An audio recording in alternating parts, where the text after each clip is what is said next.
one will listen. Hey Martin, what's wrong? I've had enough of this. Every change I've suggested is knocked down.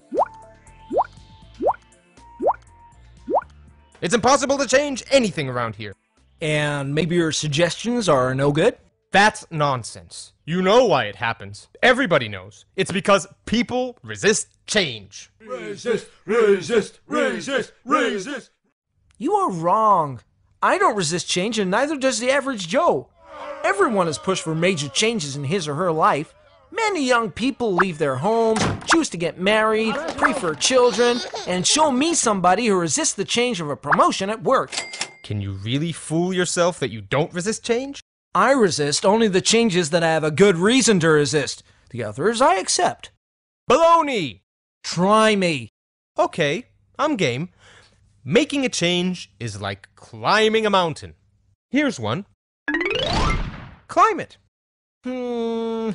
Don't think so. Haha, you see? You do resist change. I don't resist change. I resist this particular change because I don't have a reason to climb the mountain. I don't see the plus in the change. Well, what's a good reason for you? A higher salary, better health, or an improved relationship. Okay, I'll take care of your excuse. There's a pot of gold waiting for you up there. Is that good enough? Now will you climb? Nope. Point proven! You most certainly resist change. Of course I resist this change, and with good reason. See for yourself. Too much effort, too much time, too high a risk. It's perfectly logical. The minus of the change outweighs the plus of the change. Another excuse. Fine, I'll reduce the required efforts and the risk. Now are you willing to climb? I don't think so. Aha! I knew it! Excuse after excuse. You remove one, another one pops up. The end result is still the same.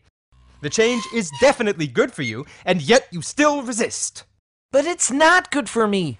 I don't want the change because I'm comfortable in my current situation. Another excuse. Not at all. You look at it too narrowly. No wonder people reject your suggestions. What?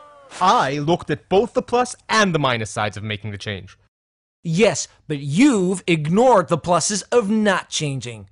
I like my profession. I like the city I'm in. I like my style of living. I like my mermaid. But she cannot climb the mountain with me. You've just proved my point. Maybe you justified it logically, but at the end of the day, people will always resist change. They can simply declare that they have a mermaid, and there goes any chance of causing a change out the window. I'm not looking for excuses, but unlike you, I'm not in love with your suggested change. I'm more objective. Oh, so you're Mr. Objectivity, huh? The guy who only looks at the plus side of staying the same? Aren't there minuses as well? I guess there are. Think of situations that if things stay as they are, alligators will bite your ass off. Your firm may go bankrupt, or your spouse may ask for a divorce. Of all the nerve! Or your health will decline drastically. Aren't you fighting alligators? Constantly! Sometimes I feel that the people I try to convince are so busy fighting off the alligators that they should be climbing the mountain even if there is no pot of gold waiting at the top. Still, everybody resists change, including you. Not at all.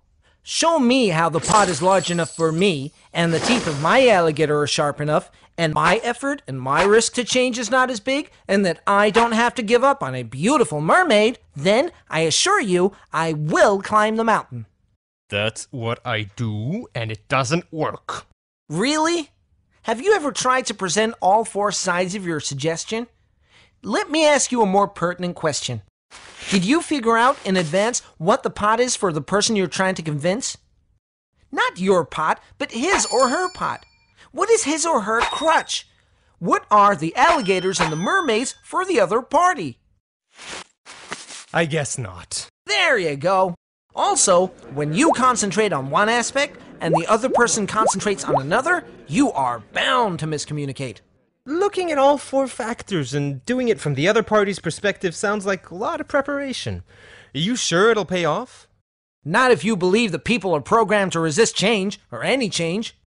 I guess I'll never know unless I give it a try. I'll let you know how it went. But Paul, I see how it might work for convincing an individual, but it won't work when trying to introduce a full-scale organizational change, with the collaboration of so many people is needed.